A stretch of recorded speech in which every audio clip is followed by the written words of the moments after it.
எல்லாருக்கும் வணக்கம். இந்திய அரசியல் சாசனம் நம்ம தமிழ்நாட்டில் இருக்கிற எல்லாருக்குமே கொடுத்துருக்கிற உரிமையில் ரொம்ப ரொம்ப முக்கியமானது ஓட்டிங் ரைட், வாக்குரிமை. ஒரு மனுஷன் உயிரோடு இருக்கான்றதுக்கு அடையாளமாக இருக்கிறதுல அவனோட ஓட்டுரிமை ரொம்ப முக்கியம். அதனால தான் voting is not only our right but also our life. ஒரு முக்கியமான விஷயத்தை பற்றி இப்போ நான் உங்ககிட்ட ஷேர் பண்ண போகிறேன். இது நான் ஃபஸ்ட்டு கேள்விப்பட்ட உடனே எனக்கே ரொம்ப ஷாக்கிங்காக தான் இருந்தது. இப்போ நான் பேசிகிட்டு இருக்கிற இந்த நேரத்தில் தமிழ்நாட்டில் இருக்கிற நம்ம யாருக்குமே ஓட்டு போடுற உரிமையே இல்லைன்னு சொன்னால் நம்புவீங்களா? நான் நீங்கள் உட்பட யாருக்குமே அது இல்லை. நான் பயமுறுத்துறேன்னு நினைக்காதீங்க, அதுதான் நிஜமும் கூட. கொஞ்சம் ஏமாந்தால் நம்மளை மாதிரியே இன்னும் லட்சக்கணக்கான பேருக்கும் இதே நிலைமை தான். ஓட்டு போடுற அந்த உரிமையே இல்லாத மாதிரி ஒரு நிலைமை வந்தாலும் வரலாம். இதுக்கு மெயின் ரீசன் அந்த எஸ்ஐஆர், ஸ்பெஷல் இன்டென்சிவ் ரிவிஷன், சிறப்பு தீவிர திருத்தம். இப்போது இந்த எஸ்ஐஆர் நம்ம தமிழ்நாட்டில் எப்படி ஒர்க் ஆக போகுது? கடந்த ஜனவரி மாதம் எடுத்த அந்த கணக்கெடுப்பில் 6,36,00,000 வாக்காளர்கள் நம்ம தமிழ்நாட்டில் இருக்கிறாங்க. ஆனால் அவங்க யாருக்குமே இந்த ஓட்டு போடுற உரிமையே இல்லை. அந்த பிஎல்ஓன்னு சொல்லுவாங்க, பூத் லெவல் ஆஃபீஸர்ஸ், வாக்குச்சாவடி நிலை அலுவலர். அவங்க தான் வீடு வீடாக போய் அந்த ஃபார்மை கொடுப்பாங்க. அதை நம்ம ஃபில்அப் பண்ணி கொடுக்கணும்.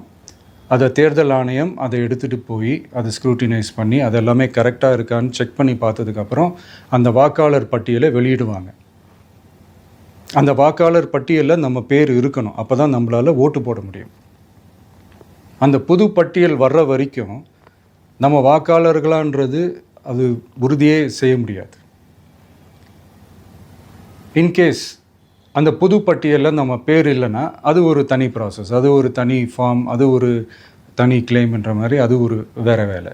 ஸோ இந்த மாதிரி நிறையா சிரமங்கள் குழப்பங்கள் இருக்கிறதுனால மக்களுக்கு இது மேலே ஒரு கன்ஃபியூஷன் ஒன்று இருக்குது. இது என்ன வெரிஃபிகேஷனா இல்லை ஒரு மறைமுக ரீரெஜிஸ்ட்ரேஷனா இல்லை இது ஒரு நியூ ரெஜிஸ்ட்ரேஷன் மாதிரியே தானா அப்படின்ற மாதிரி நிறைய கன்ஃபியூஷன் இருக்குது. அவங்க செய்ய வேண்டியதெல்லாம் ஒன்று தான். இந்த மாதிரி வீடு வீடாக போய் அந்த என்யூமரேஷன் ஃபார்ம் நம்ம ஃபில்அப் பண்ணி கொடுக்கும்போது அதுக்கான அக்னாலேஜ்மெண்ட்டை அந்த பிஎல்ஓ அந்த ஆஃபீஸர்கிட்ட இருந்து நீங்கள் வாங்கிக்கணும். அது ரொம்ப ரொம்ப முக்கியம். இது நான் சொல்கிறது வாக்காளர் பட்டியலில் ஆல்ரெடி உங்கள் பேர் இருக்கிறவங்களுக்கு நான் சொல்கிறேன். இப்போ புது வாக்காளர்கள், ஃபஸ்ட் டைம் ஓட்டர்ஸ், அவங்களுக்கு ஃபார்ம் 6ன்னு ஒன்று இருக்குது.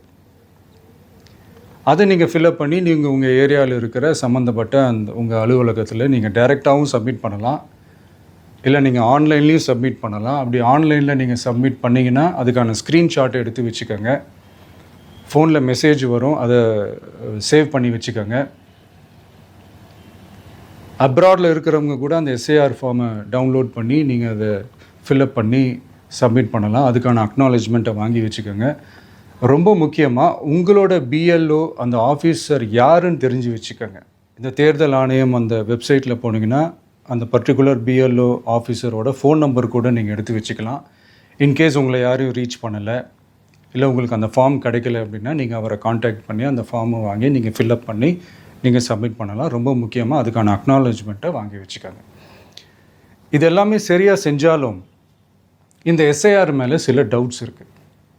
அது என்னென்னா, இந்த 6,36,00,000 வாக்காளர்களுக்கு ஒருத்தர் விடாமல் இந்த ஒரே மாதத்துக்குள்ளே எப்படி எல்லாருக்குமே அந்த ஃபார்ம் போய் ரீச் ஆகும்? ஒன்று. ரெண்டாவது, நீங்கள் வரும்போது வீட்டை பூட்டிட்டு வேலைக்கு போயிட்டு என்ன பண்ணுறது? இப்போ நீங்கள் வருவீங்கன்றதுக்காக வேலையெல்லாம் விட்டுட்டு வீட்டுக்குள்ளேயே உட்காந்துட்ருக்கணுமா? ஸோ இதில் மெயினாக பாதிக்கப்பட போகிறது உழைக்கிற மக்கள், ஏழைகள், வேலைக்கு போகிற பெண்கள். இவங்களுக்கு யார் கரெக்டான அந்த பதில் சொல்ல போகிறது?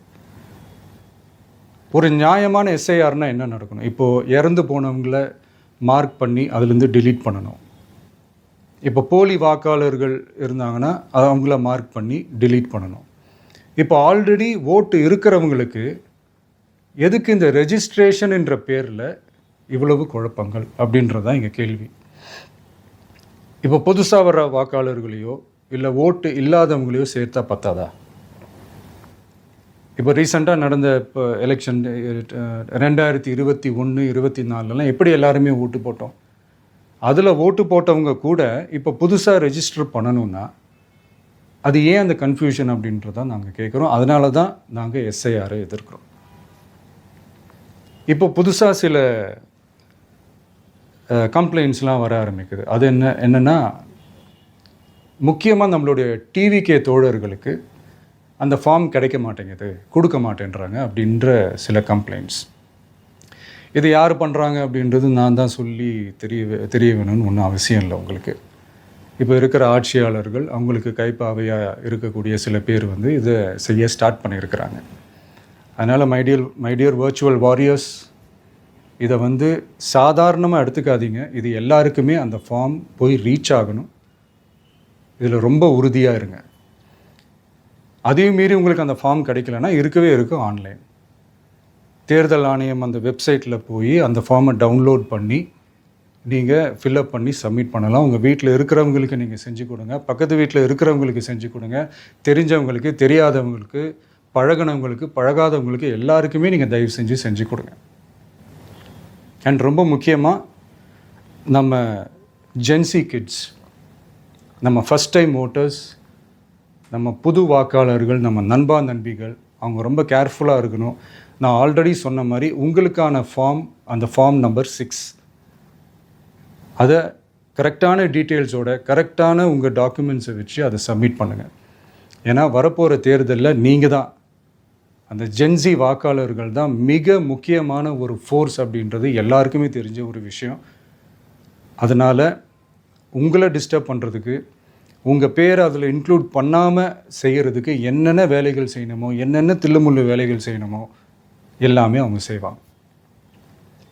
இது நமக்கு எல்லா திசையிலையும் எல்லா பிரச்சனைகள் கொடுத்துட்டு தானே இருக்கிறாங்க. அது டிஃபால்ட்டாக நடந்துட்டு தான் இருக்கும், அது ஒன்றும் பண்ண முடியாது.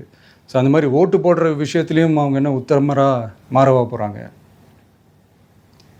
இப்போ நான் சில மீட்டிங்ஸ்லலாம் ரிப்பீட்டடாக ஒரு விஷயம் நான் சொல்கிறேன்ல, 2 பேருக்கு நடுவில் தான் போட்டி அப்படின்ட்டு. அது மேடைக்கு மேடை அவங்க அதை ப்ரூவ் பண்ணிகிட்ருக்குறாங்க. அதனால் தோழர்களே, வரப்போகிற தேர்தலில் நம்ம யாருன்னு காட்டணும், நம்ம பலம் என்னன்னு காட்டணும். அதுக்காக அந்த பலமான, அந்த பவர்ஃபுல்லான ஆயுதத்தை நம்ம கையில் எடுக்கணும். அந்த ஆயுதம் வேறு எதுவுமே இல்லை, ஓட்டு, வாக்கு, ஜனநாயகம். அது இருந்தால் தான் நம்ம அந்த வெற்றியை நோக்கியே நம்மளால் பயணிக்க முடியும். தமிழ்நாடே அந்த வாக்குச்சாவடி முன்னாடி திரண்டு நிற்கணும். அதை பார்த்துட்டு தமிழ்நாடே தமிழக வெற்றி கழகமா, இல்லை தமிழக வெற்றி கழகம் தான் தமிழ்நாடா அப்படின்ற மாதிரி இருக்கணும். வீடுன்னு ஒன்று இருந்தால் தான் ஓடு மாற்ற முடியும்னு அறிஞர் அண்ணா அவர்கள் சொல்லியிருக்கிறாங்க. அந்த மாதிரி ஓட்டுன்னு ஒன்று இருந்தால் தான் இந்த நாட்டையே காப்பாற்ற முடியும். அப்புறம் இன்னொரு முக்கியமான விஷயம், அந்த எனிமரேஷன் ஃபார்ம் நீங்கள் ஆன்லைனில் நீங்கள் ஃபில்அப் பண்ணும்போது அதில் ஒரு சில ப்ராப்ளம்ஸ் வர்றதுக்கு வாய்ப்பு இருக்குது. அது உங்களுடைய ஓட்டர் ஐடியில் இருக்கிற உங்கள் பேரும், ஆதார் கார்டில் இருக்கிற பேரும், அந்த ஸ்பெல்லிங், இனிஷியல்ஸ் எல்லாமே ஒரே மாதிரி இருந்தால் தான் அது அக்செப்ட் ஆகும், இல்லைன்னா அக்செப்ட் ஆகாது. அது கொஞ்சம் கேர்ஃபுல்லாக பண்ணுங்கள். அது கொஞ்சம் யூசர் ஃப்ரெண்ட்லியாக இருக்கலாமேன்னு கேட்டதுக்கு அதெல்லாம் முடியாது, அதுக்கெல்லாம் வாய்ப்பு இல்லை, அதுக்கெல்லாம் ஆளுங்க இல்லை, பண்ண முடியாதுன்னு ரிப்ளை பண்ணிட்டாங்க. ஸோ அதனால் மைடியர் டிவிகே தோழர்களே, மைடியர் ஜென்சி படை பலமே, உஷாராக இருங்க, கான்ஃபிடெண்ட்டாக இருங்க. நல்லதே நடக்கும். வெற்றி நிச்சயம்.